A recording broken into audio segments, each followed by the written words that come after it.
अक्सर हम सबको यही लगता है ना कि हमारे फैसले, हमारे काम, सब कुछ हमारे कंट्रोल में है। हम ही तो अपनी जिंदगी की गाड़ी चला रहे हैं। पर क्या हो अगर ये सब सिर्फ एक एहसास हो, एक भ्रम? तो चलिए इसी धारणा पर सवाल उठाते हैं। ये एक ऐसा सवाल है जो हमें दिमाग के बहुत ही गहरे राज की तरफ ले जाता है। क्या वाकई ड्राइविंग सीट पर हम बैठे हैं या पर्दे के पीछे से डोर कोई और खींच रहा है? इसे ऐसे समझने की कोशिश करते हैं। जो हमारा चेतन मन है, मतलब वो हिस्सा जिसे हम मैं कहते हैं, वो तो बस एक आइसबर्ग का ऊपरी हिस्सा है जो हमें दिखता है। असली खेल तो पानी के नीचे चल रहा है, जहां एक बहुत बड़ा छिपा हुआ अचेतन सिस्टम है। तो सवाल ये उठता है कि असली बॉस है कौन?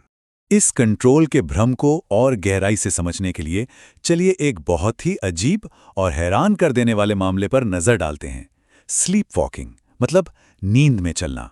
जरा सोचिए, एक इंसान गहरी नींद से उठता है, कैनवस पर एक कमाल की पेंटिंग बनाता है और चुपचाप जाकर वापस सो जाता है। और सुबह उठने पर उसे कुछ भी याद नहीं, बिल्कुल भी नहीं। यही है स्लीप वॉकिंग की दुनिया, जो साफ साफ दिखाती है कि हमारा चेतन मन, वो जिसे हम मैं समझते हैं, वो हमेशा इंचार्ज नहीं होता। और दिलचस्प बात जानते हैं क्या है? होता यह है कि दिमाग का जो सीईओ है, हमारा प्रीफ्रंटल कॉर्टेक्स, वो तो सो रहा होता है, ऑफलाइन है। लेकिन बाकी के डिपार्टमेंट्स जैसे कि मूवमेंट, विजन, कोऑर्डिनेशन वाले हिस्से, वो सब पूरी तरह से जागे हुए और काम कर रहे होते हैं। मतलब फैसले लेने वाला हिस्सा सो रहा है, पर शरीर चल फिर रहा है, देख रहा है और मुश्किल काम भी कर रहा है। कमाल है ना? तो बात यहां तक पहुंचती है कि क्या ऐसा हो सकता है कि एक ही खोपड़ी के अंदर एक नहीं बल्कि दो मन हों? सुनने में अजीब लगता है ना? चलिए इसी गुत्थी को सुलझाने के लिए स्प्लिट ब्रेन सर्जरी के बेहद चौंकाने वाले मामलों को देखते हैं।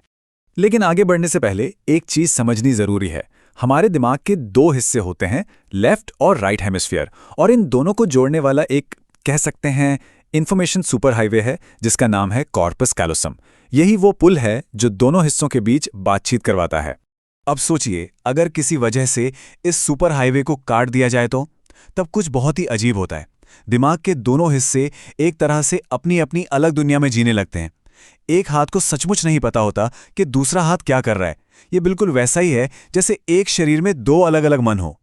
मतलब साफ है, दिमाग का एक हिस्सा, राइट हेमिस्फीयर, उसने टेक्सास शब्द देखा और ये भी समझ गया कि उससे जुड़ा क्या बनाना है, मतलब काउबॉय हैट। लेकिन बोलने वाला हिस्सा, लेफ्ट हेमिस्फीयर, उसे कुछ पता ही नहीं था। वो पूरी तरह से अनजान था। है ना हैरान करने वाली बात? और ये खोज, जैसा कि न्यूरोसाइंटिस्ट माइकल गजानिगा कहते हैं, ये हमारे स्व के पूरे आइडिया पर ही एक बहुत बड़ा सवाल खड़ा कर देती है। क्या इसका मतलब ये है कि एक सिस्टम के अंदर दो अलग अलग दिमाग, दो अलग चेतनाएं हो सकती हैं?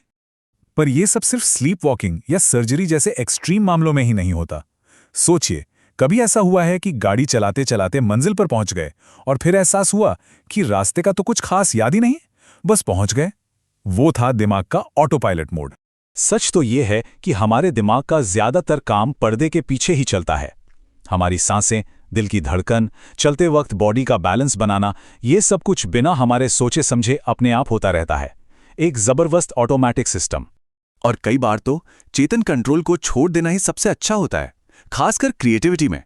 जब कोई रैपर फ्रीस्टाइल कर रहा होता है या कोई आर्टिस्ट फ्लो में होता है, तो उसके दिमाग का वो हिस्सा जो खुद को जज करता है, वो शांत हो जाता है और बस तभी असली क्रिएटिविटी बाहर निकलती है। तो सवाल ये उठता है कि अगर ये सारे छिपे हुए प्रोसेस हमारे दिमाग की वायरिंग का ही हिस्सा हैं, तो क्या हम इन्हें हैक कर सकते हैं? क्या हम अपनी मेमोरी जैसी क्षमताओं को बेहतर बना सकते हैं? साइंटिस्ट सब सिर्फ इन चीजों को दूर से देख नहीं रहे हैं, बल्कि वो अब इसी सवाल का जवाब ढूंढने में लगे हैं। वो सीधे सीधे दिमाग में दखल देकर इसे समझने की कोशिश कर रहे हैं।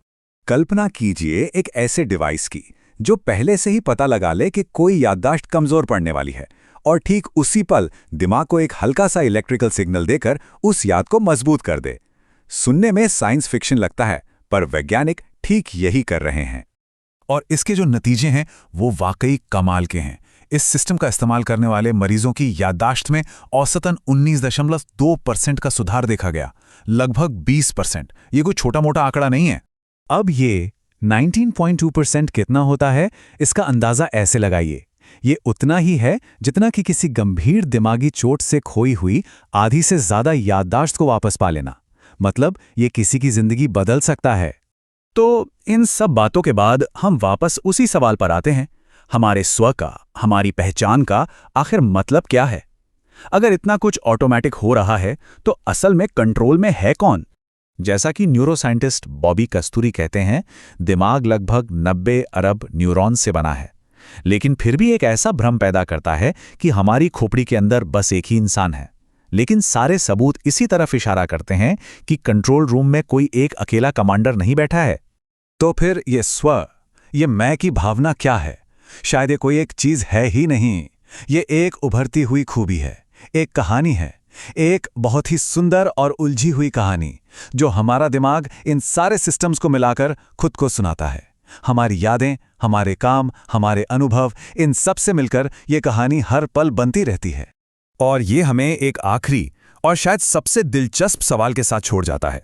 अगर हमारा ये स्व एक कहानी है तो फिर इसका लेखक कौन है?